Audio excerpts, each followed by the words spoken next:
What's up, baddies, and welcome back to the Blitz Babes. It's Erin. And I'm Sarah. Pull up a chair because wildcard weekend served. It was giving drama, it was giving comebacks, and honestly, it was giving a little bit of I need a drink for some of these fan bases, including mine. But let's go ahead and get right into our favorite segment this week's Slays and Nays. Period. I will say, one thing I love about playoffs is that I can watch every single game. So watching Yes! every single game, I can pay attention. So there's lots of slays and nays today. Yeah, there is. We're making up for the last few weeks. Hell yeah. The first one that we had was the Panthers glittery helmets, and I know that a lot of the times there is a shimmer to them, but for some reason with that gray and the lighting or time of day, whatever it was, they were just so shiny. It looked like Edward in the I was about sun. to say that. I was literally about to say it looked like Edward Cullen in the sun. Yeah, it was so pretty. I live for the glitter helmets. Right? Like I was just like, I love when there's like a little bit of girly pop in the games. Period. Cuz I was really rooting for them, and we'll break it down, but that made me feel better. Hell yeah. What else we Um got? I also liked the Rams numbers, like specifically the font and texture of them. Like I don't know how to explain it, but it looked sticky isn't the right word for the Mm, outline of it, but it felt like if yeah. I ran my finger over it, it would be a little bit like Grippy. rubbery. Yeah, grippy. Yeah. Like Okay, grippy. And then okay. I liked the styling of them, of the numbers, like the font. It did look like, a ram's horns or something. Yeah. Like the way it was I like sleek. live. Yeah. Love, love, love. One of my favorite slays of the week was on the Rams. A few people had the Mm. gold bottom cleats. The cleats Mm. with like the metallic And gold yeah, on the it was bottom. pure literally liquid gold. It was Yeah, pretty. loved, loved, loved, loved that. It was so yeah. I also really liked the orange underneath some of the Bears uniforms. Some of them like chose to wear orange instead of white, and I just felt like that popped way more because they wore navy and their Yeah, numbers were orange, or the like whatever the logo is orange, so or obviously it's orange. But I just like the way that looked better than the white. yeah, Excuse me. I did like that one. I liked the ones that were like fitted. Yeah, for sure. That's that's right. I forgot to say it. Non-baggy. We don't fuck with the baggy. We don't fuck with the baggy. The Bliss No. Babes are not fucking with the baggy. With the baggy. We're not fucking with the baggy. And I emphasize it so much more whenever a receiver gets tackled by their shirt. I'm like, that's what your bitch ass gets for wearing a baggy t-shirt. Right, and they swear it's tearaway. It's not. I mean, I guess hypothetically it is, but like, how many times have we seen them get brought down by their By your shirt? t-shirt. Like you got caught. If it was slim like to your body, you might have, made a little bit, you might have got another yard or two. So our last sleigh, obviously the Blitz Babes do not support the genocide. And so Aziz Al-Shir of the Texans, on his face tape or his eye black, he did have "Stop Genocide," which was very visible during the post game interview, and he did not take it off, which I appreciate. And that is how you show up in a position of like quote unquote power or influence. Period. Love to see it. I He's love that. isn't he nominated for the Man of the Year award? He's the Yeah, Texas nominee. Period. I love every time he. The only murder that we condone is when he is killing those quarterbacks. Period. All right. Let's go ahead and get into our nays of the week. What did you have this week? I fucking hate the Bears pants. I hate them so Okay. much. Every time I see them, I'm like, ew. Do you know what I mean? Like the back of them. Yeah, I don't love, and It's I like, specifically hate when they pair it up with those like stripe socks. ew. I hate that. They're Man, so I hate that. goofy. Yeah, they're like Pippi Longstocking. Yes, like Like I understand. Like we understand style, but that doesn't mean we have to like it. Right. Yeah, that was on the nays. What about you? One that we kind of touched on earlier. Um, Caleb Williams' big ass undershirt. And it was long Ugly. sleeve too. Oh, I hate the baggy long sleeves because, like your jersey on the shoulders pad, like obviously it's super tight, and then you just have like balloon arms. Yeah, I'm not a fan. Not a fan of the big ass undershirts.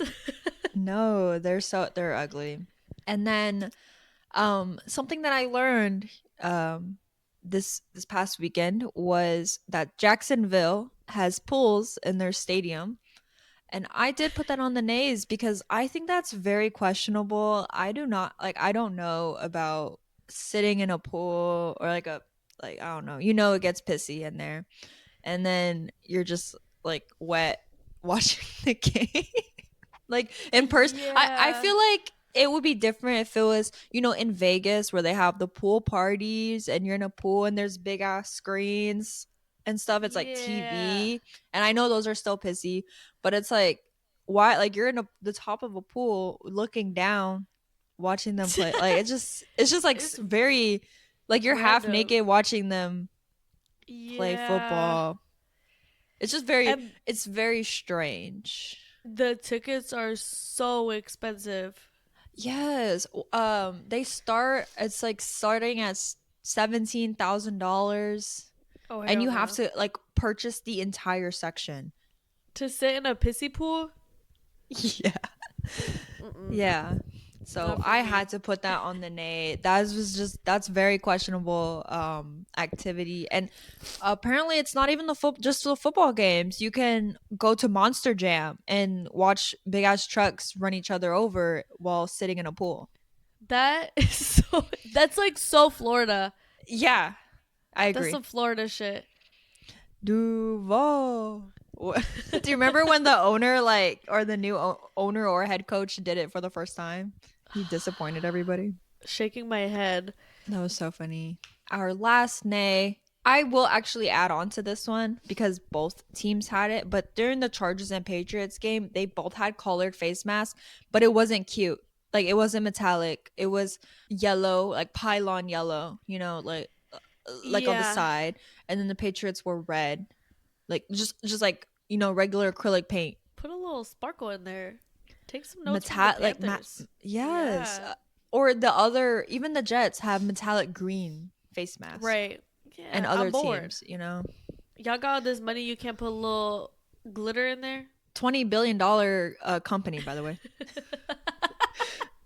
Like, come on. I know you can afford metallic paint. Shaking my head. Those are our slays and nays. Let us know yours or if you agree with them or not. And as always, if you're enjoying today's show, let us know. Hit the like and subscribe button right now and comment down below who do you think will take it all the way? I'm gonna have to go maybe either Broncos Rams or Patriots Rams. I just haven't seen the Broncos play yet in the playoffs, but That's what we'll I see. was gonna say. I need to see the Broncos and the Seahawks before Making a I'm judgment, right? making a judgment. Yeah, because I agree with they that. could be frauds. We never know. We saw a few teams get exposed this weekend, so Mm, mm. I agree, but you guys let us know. Gather around and get your mugs ready. The post game drama was arguably juicier than the actual football, between legendary careers potentially ending and some serious legal mess. This is tea time. So, first up, we have the Aaron Rodgers final act rumors. The vibes in Pittsburgh are heavy right now. After that loss to Houston, it felt like a funeral for Rodgers' career. He was caught on camera taking a very slow, meaningful walk down the tunnel, shaking hands with every single offensive lineman like he was saying goodbye.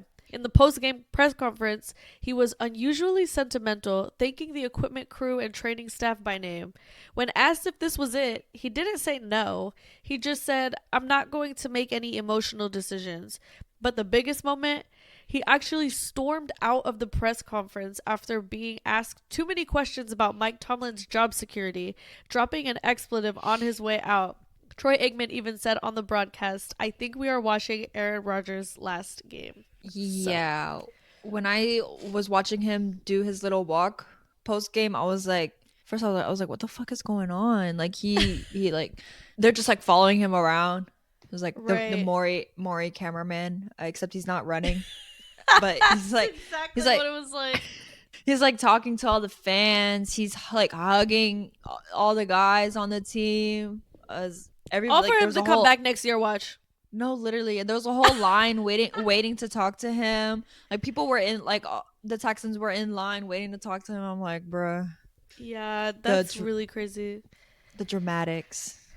I hope the rumors are true. I hope he retires because he got his ass beat down on Monday.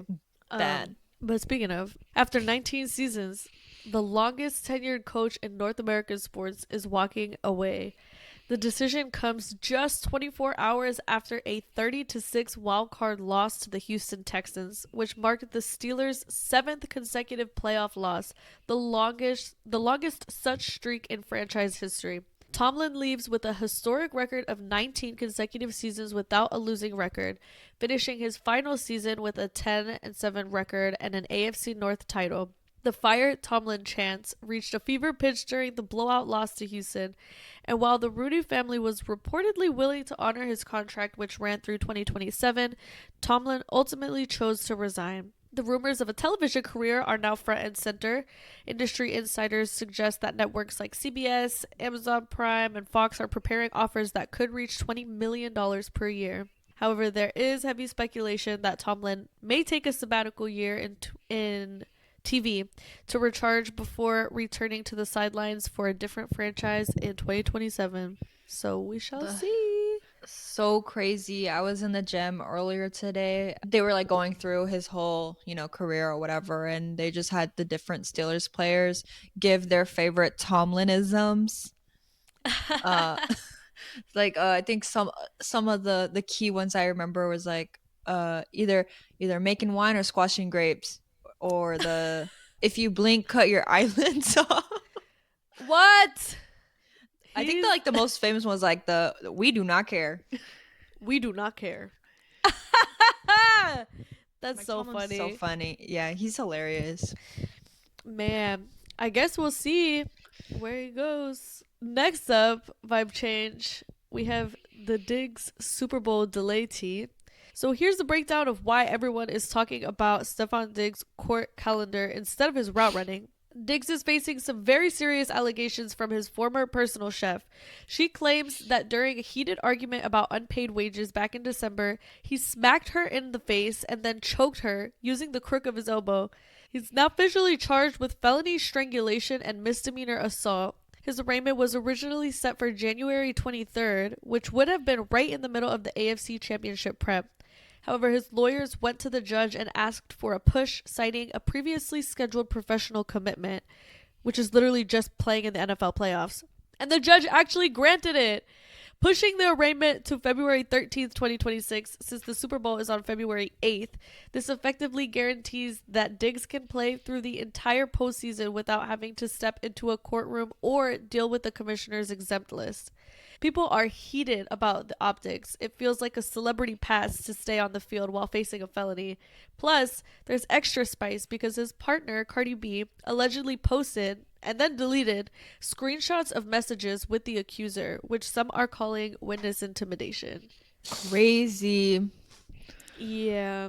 I do not like that. Like, I don't like that shit. That is the same thing I was saying earlier to you about the DK Metcalf shit. Like, bruh, if he's gonna be suspended, suspend him. Yeah, it's kind of messy that they're treating him differently from anybody else. But Like if I asked for postpone an arraignment, they would be like, "No, bitch, get your ass in the courthouse, yeah, or for we're arresting you." And I'm like, "Oh yeah, shit, okay." literally like Like if I but had, like they wouldn't care if we had work, if we had what is it, quote unquote, previously scheduled professional commitment. like, girl, we all got work in the morning. For real. Like this is so crazy. I get it. But next up, similarly, the tea on Rashi Rice is actually simmering right now, and it's arguably the messiest story coming out of Kansas City since they missed the playoffs this year. It's a mix of serious allegations, social media scrubbing, and a whole lot of he said, she said. Just as the wildcard games were kicking off, Rice's ex girlfriend and the mother of his two children, Dakota Nicole Jones, dropped a nuclear level Instagram post. It was a 14 slide gallery that was basically a horror story. She shared photos of bruises on her face and body, along with pictures of a broken down door and a trashed closet. She didn't name him directly, referring to him as the father of my children, but she alleged 8 years of abuse. She claimed he hit her while she was pregnant and once locked her outside in 10-degree weather because he got caught cheating. She says she was done protecting his image for the sake of his career and that she's now just trying to protect her kids. Shortly after the allegations went viral and the Chiefs/NFL released their "we're aware" statements, the digital footprints started vanishing. Interestingly, some of the original slides and the post itself were either removed or the account went private shortly after. Usually, when this happens, people suspect either a legal cease and desist or a behind the scenes settlement negotiation. So, I guess we will also have to wait and see where this goes, but that is actually horrible. No, literally, I feel like I was just watching Rotten Mango live. Yeah. Yeah. Like, I It's feel like you were literally so bad. Stephanie Sue giving me all the tea. That He is needs to so be crazy. he needs to go to jail Again, again. Crazy if true. I mean, I don't doubt it just based off his like history. Plus, it's Right. always like with football players, it's always driving recklessly or domestic violence. I know. I think there has to be some link to CTE. Like there has to be. There's no way that this very small population of people like Of are celebrities, always, right? Yeah. yeah, getting the same like allegations and criminal charges. Like Yeah. The only outlier was Deshaun, where he had that whole thing going on. no, I guess we'll file that under domestic violence. we'll file that under fucking weirdo. Anyways, Literally. now that we got the juicy stuff out of the way, let's go ahead and get into this week's injury report. Take it away. Alrighty, and as a disclaimer, this is not a comprehensive list of every single injury that happened last week, just the ones who are still alive in the playoffs. First, we have tight end George Kittle for 49ers in a massive blow to San Francisco. He suffered a torn Achilles midway through the second quarter against the Eagles, and he was carted off after a 6 yard reception and is out for the year. Also, with this, he did, while he was in the locker room, he did order a whole bottle of Patron, and by the time the game was over, it was gone. So, That'll do it. I mean, same. I guess the same. If that happened to me, I'd be like, you know what? Go ahead, give me a. He ordered a bottle, and then they brought it down to him. So I was sure. Crazy. Wide receiver Gabe Davis of the Buffalo Bills sustained a torn ACL during their victory over Jacksonville.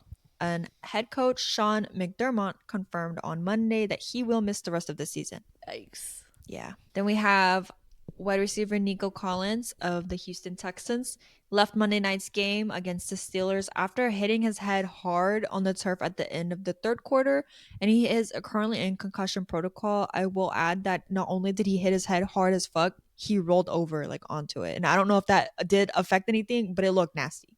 Yeah, it did look pretty nasty. Like, I don't know. That can't be good for nerves. Then quarterback Matt Stafford of the LA Rams sprained his index finger on his throwing hand during the Carolina game.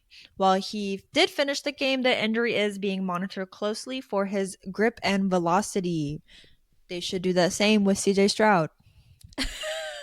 Something was wrong. We'll get into that. Trust and believe. Then we have corner Christian Gonzalez of the Patriots. Left the game against the Chargers with an undisclosed injury and he didn't return. But Mike Vrabel later confirmed that he was concussed and he's in protocol. That's interesting because Nico Collins and Christian Gonzalez are scheduled to be playing against each other. And it was like the Yeah. talk of the town that they were going to be, Head to head, yeah. Yeah, so I guess we'll see if either of them even play. It's I know, crazy. right? Yeah, that's why I put it in our report because I was like, yeah, like that is T. That's like the matchup. And I don't know, the last time Nico was in concussion protocol, it was like 3 weeks. So, Right. and I know they don't want any fines. I know. I was about So to I say, and they know, don't play. They don't play no more with concussion protocol. yeah, I know they don't want to get those fines. D'Amico's gonna have to give that 10 mil back. But that is all that we had for our injuries. And let's get into the playoff games, shall we? Yes, I'm so excited. We'll go start off with the Rams versus the Panthers, 34-31. The Rams tried their absolute best to lose this game through pure sloppiness. They had 9 penalties, a Matthew Stafford interception, and a blocked punt that allowed the Panthers to take a 31-27 lead late in the fourth. Stafford was playing with a badly sprained finger on his throwing hand, but he put the team on his back for a 7-play, 71-yard game-winning drive capped by a touchdown to Kobe Parkinson. The Panthers actually put up one hell of a fight. Bryce Young threw for 264 yards and ran for a 16-yard touchdown, while Jalen Coker went off for 134 yards. It was an absolute heartbreaker for Carolina, who proved that they finally belonged on the big stage. And I did add on here, the Yeah. stadium was full. The stadium was To the brim. packed. To I the remember brim. in one of the first Blitz Babes episodes, we made a joke about going to see a Panthers game because they were practically giving away tickets. They were paying people to come to see the game because there was nobody there. And now look, the stadium packed full to the brim. So even though they didn't win, Yes. I still view it as a win because like what how much progress they've made in such a short amount of time. They should be proud. Right. Like you entered the playoffs with a losing record and you almost won. You almost made it to like the other round. It wasn't like a beat down. It wasn't by landslide It or was anything so like that. close. It was very, very close. And I've talked to a lot of people or whatever and socials and they're like, "Oh, well we knew the Panthers were going to lose. We knew." And I'm like, "If you watched the game, you did not know the Panthers were going to lose." Right. That's so Like true. That is it, so true. It was like it, close. that's how close it was in score and in drives. Like it was very, it was a pretty decent matchup. I was scared for them, and I mean, look at the final score, 34-31. They just, I think that the time just ran out. I bet if I they they know. they probably could have gotten, that field goal and tied up the game, went into overtime. We don't know what would have happened then, I but know. I definitely think, and like you just said, they put up a hell of a fight. Hell yeah. Hell yeah, they did. Because they definitely were like the underdogs in this. Like the Rams were Entire season. for sure the favorites. Yeah, in the whole Yeah. season. And especially in this game, like the Rams were definitely the favorites Mm. by a landslide. Mhm. So the fact that it was even close and there were moments of the game where they were ahead of them, like T. Mhm. And also so fun to watch. Like, Mhm. I wish I so agree. badly that they would have made the field goal and it would have went into overtime, but It's okay. I'm surprised they even made it that far. But yeah, this Shout out to the Panthers and to our Latino icon Bryce Young. period, yeah, and I really hope that this like just gave them the confidence boost that they need for next year. So Hell we yeah. shall see. Then we have the Packers versus Bears, where they ended the game 27-31, and it was actually pure chaos. For 3 quarters, Caleb Williams looked like he was going to implode. He was visibly heated on the sideline. At one point in the second quarter, cameras caught him sitting on the bench, staring into the void, just clearly mouthing, "Fuck this job." The Bears were Girl, me down too. 21-3. Right, right. Same. But they were clearly down 21-3 at halftime, and it felt like the same old story. But then the switch flipped. Caleb finished with a massive 361 yards, including 184 in the fourth quarter alone. He hit Rome Odunze on a desperate fourth and eighth scramble that kept their season alive, eventually finding DJ Moore for the 25-yard game winner with a minute 43 left. The Packers were clinical early. Jordan Love, with 323 yards and 4 touchdowns, was carving them up, but they fell apart late. And between kicker Brandon McManus, I don't know why we're surprised. we remember him on the Broncos, but Bro. missing 3 total kicks and Love fumbling the final shotgun snap of the game, Green Bay essentially handed those keys over. And let's be real, Caleb Williams is a fourth quarter hero. This is not the Yeah. first game that he's like this. It Yeah. won't be the last.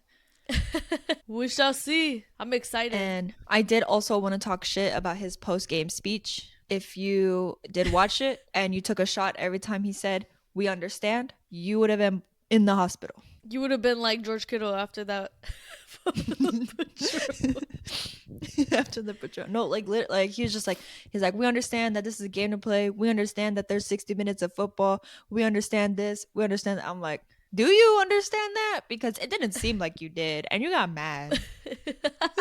Fuck this job. So, so I don't know if you really truly understood your Right. job, but hey, hey, This game was really close. These first two games were like so tea. It yeah, really could have gone either way. Even the yeah, third, even well, I'm about to get into it. Even the Bills and Jags game was so close, like crazy. These three games, what a way to start off the wild card weekend. yeah. Sunday But was a great day. hell yeah, we have Bills versus Jags, 27-24. This was a classic Josh Allen game, equal parts brilliant and equal parts stressful. Allen completed 80% of his passes and was the team's leading rusher, but the Bills had to survive 4 fourth quarter lead changes. The Jags actually looked like the better team for stretches. Trevor Lawrence threw 3 touchdowns, and Tutton gashed the Bills for 118 yards. Jacksonville took a late 24-20 lead after a 14-yard touchdown to Travis Etienne, but Allen marched the Bills 71 yards, hitting Brandon Cooks for 36 yards before punching in the winning tush push himself. The Jags this season ended on the very next play when Lawrence's pass was tipped and intercepted by Cole Bishop. What a Bummer. stressful game. I know. I was like, fuck. I'm Like a Jags hater, so and I was rooting for the Bills. and yeah, I was gonna say like, not only that, but we are Josh Allen fans, so like I really wanted him to win. Me too. I'm really excited.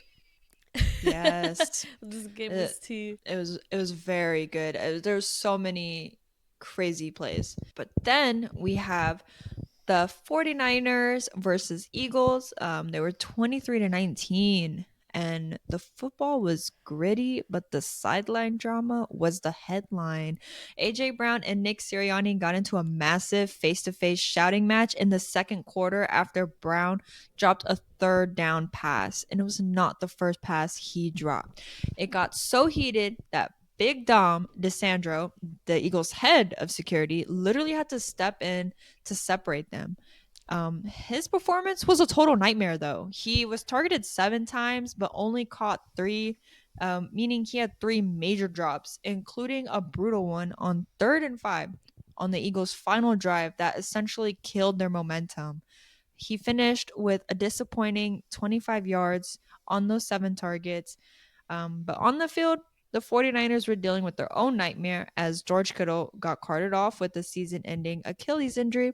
Despite that loss, Brock Purdy stayed calm, and the Niners pulled out a trick play where Juwan Jennings, quarterback of the century, threw a touchdown pass to Christian McCaffrey.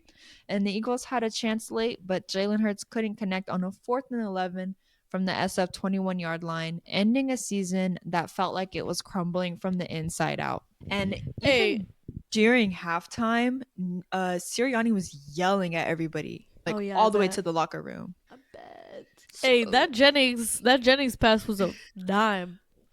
oh my gosh, yeah, and that's not the first time they've put him in quarterback either, That's and crazy. it won't be the last, but it was good. Yeah, that was a good game. I don't know what happened to the Eagles, man. And Ah, specifically AJ Brown. I know I don't want to put all the blame on him because it's not all his fault, but man, how you gonna be a diva and then you get targets and you literally drop 3 of the most crucial passes of the game? And that's literally what we talked about previously in a separate video where you mentioned the commentator was like, "Oh, what? Like a wide receiver complaining about not getting targets," which is Yeah, true.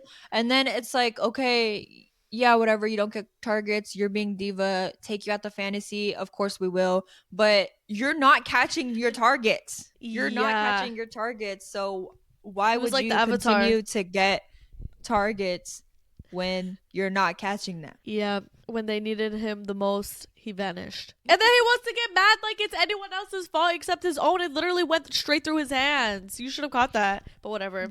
Uh, like I would say out of the 3 or 4 he dropped, one of them was kind of a bad pass. But the others were like beautiful throws by Jalen Hurts, and you're just not gonna catch them. Crazy. Well, bye bye, Eagles. Bye Eagles, bye. Bye, Eagles. Bye. Oh my gosh. Next up, we have the Chargers versus the Patriots. 3-16. This was a miserable game to watch if you like points. The Patriots defense was a nightmare for Justin Herbert, sacking him 6 times and forcing a fumble. Drake May had a rough start with a fumble and a pick, but his 37-yard scramble late in the second quarter set the tone. The Chargers were 0 for 2 in the red zone and couldn't move the ball at all in the second half. Odafe Owe was the only reason it stayed close, recording 3 sacks and 2 forced fumbles, but without any offensive support, the Chargers were essentially dead on arrival. This was a hard watch.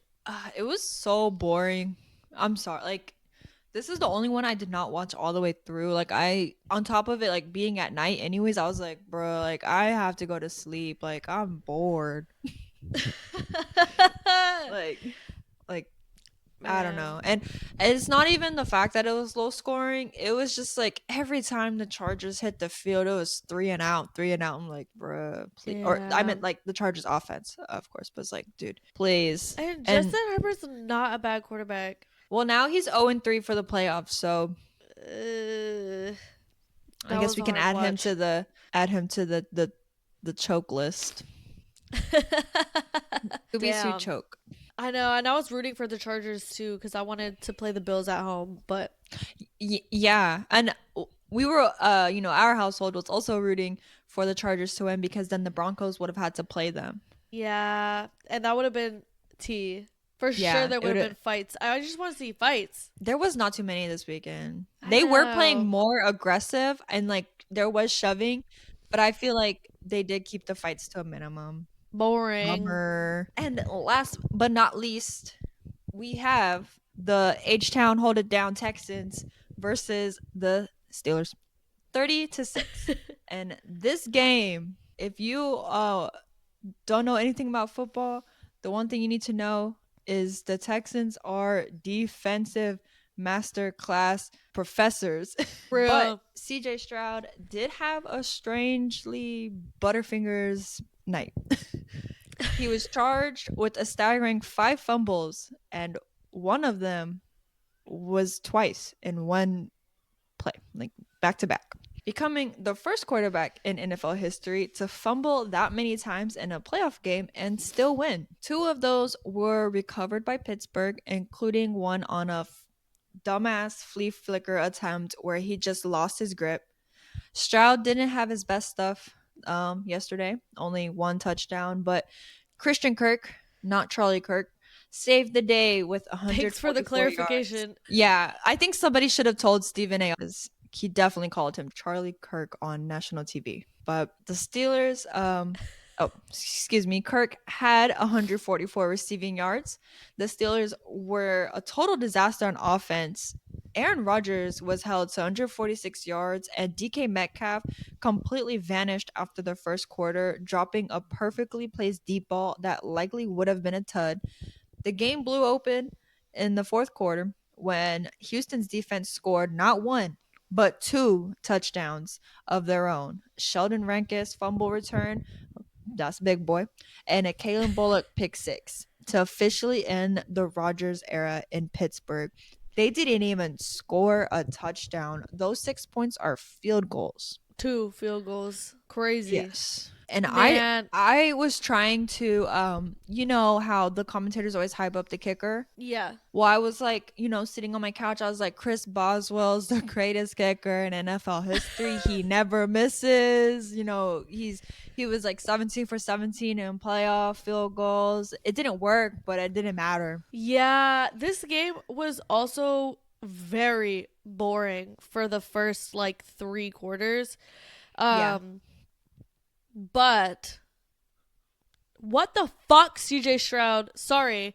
I was so pissed off because how She he was. kept fumbling the ball on the snap, like missing the snap, dropping the snap multiple times, like 3 or 4 times. The one where he wasn't even looking and it just hit him in his chest. Like, what are we doing in a playoff game? Are you out of your mind? Are you No, out of your mind? And then the stupid ass flea flicker that they tried oh my to God. run, and then he fumbles it again. Like, I know that the Steelers have a good defense. But you cannot turn the fucking ball over 5 times in a playoff game. Like, if we didn't have the defense that we had and also gotten some lucky breaks, it's a miracle that we even won this game. No, If you just look at the numbers, literally, crazy. I posted on my Instagram like, oh, like y'all are proud of that win, like there's no way. And then I get all like, I guess I rage baited everybody, and everybody was like, oh, you're a hater, da da da. I'm like, dude, were we watching the same game?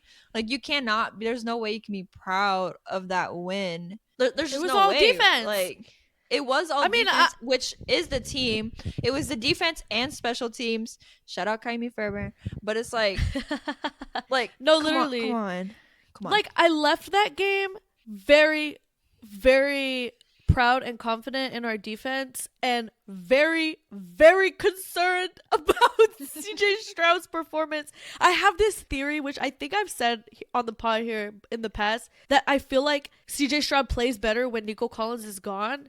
And Nico Collins got that concussion like in the second or third Mhm. quarter, and he left. And all of a sudden, CJ Stroud's not Butterfingers no more. All of a sudden, CJ Stroud's making passes. All of a sudden, CJ Stroud's not turning the ball over. I think I might be onto something. Yeah, I think it's because maybe, or I don't want to say I think, but maybe it's because they keep like force feeding Nico, and then like you're just force feeding is not working. Like, you're not utilizing the other guys, and the other guys are like doing pretty well. Like Christian Right, Kirk, like Woody Marks, even Nick Chubb wasn't doing like horrible, but you're just like force right. feeding Nico, and it's like not getting you anywhere. So maybe you should do a different route. That's my theory with that also. And another thing too that I thought was really tea from this game that I didn't anticipate was how good they were in the run game. I'm like, Mm, that yeah. helps. If you can establish the run game, early and utilize that and not have so much pressure on your quarterback, especially when you're playing a team with a good defense like the Steelers or next week with the Patriots, like that is going to be your golden ticket. And I please agree. keep the fucking ball out of CJ Stroud's hands, please. Oh my god. I know, like, there was before halftime, I was like, bruh, at this point put Davis Mills in because he No, has nothing to literally. lose. He I was like, get him out, get him off the like field. he Davis doesn't have anything to lose, right? Like he's a backup. Like, this is playoffs. Like, what else is there to lose? Like, just put your whole life on the line. Fuck it. But I mean, I guess luckily the defense got their shit together. And then at the end of the game, CJ was throwing up W's. I was like, bro, put those down. That is for the defense. You don't deserve to eat. That is so true. One thing I would like to see a little bit more of is CJ using his legs more. Because I think Oh my, there sorry. were I so was many just thinking opportunities where he could have just when ran he for a few yards, but he didn't. And then he tries to yes, force a pass, and then it doesn't. That was yes, my I critique. I did forget to put that in here. I didn't want to put I will be honest, I didn't want to put too much stuff because it was gonna like trigger us. This wound is still fresh, but yes, his interception of the night is, if you rewatch the play, he literally could have gone straight, gained Right. like at least 2 or 3 yards, got tackled, whatever, and would Slide. have been fine. Literally would have been fine, but at least it would have been a gain and not a fucking turnover. Yeah, I know. so many opportunities where just wide open field in front of him and he's not capitalizing on it. I don't know if maybe he's like scared about getting hurt or I don't know. And I think But that's what I it mean, we've is. had That concussion games. scared him. We've had games where he uses his legs and it's great. So I mean, no, he's Put not the that fastest guy in the world, but put that big fat ass to use and run. CJ Stroud and the CJ stands for cheeks jiggling. Cheeks jiggling. Anyways, that's all I had. Okay, That was good, all 'cause I need had to stop. contribute. Well, that is our take on Wild Card Weekend. What another crazy week of football. Thank you for watching, everyone. Remember, our episodes are now streaming on all major podcast platforms. So if you prefer to listen on the go, just search for the Bliss Babes podcast on Spotify, Apple Podcasts, or wherever you get your podcast fix. I know that's right. But if you're here on YouTube, make sure you subscribe now. Hit that notification bell so you never miss our takes. And we'll catch you soon for some more drama, more craziness, and more in-depth NFL discussion. See y'all next week for the divisional round. Bye. Bye.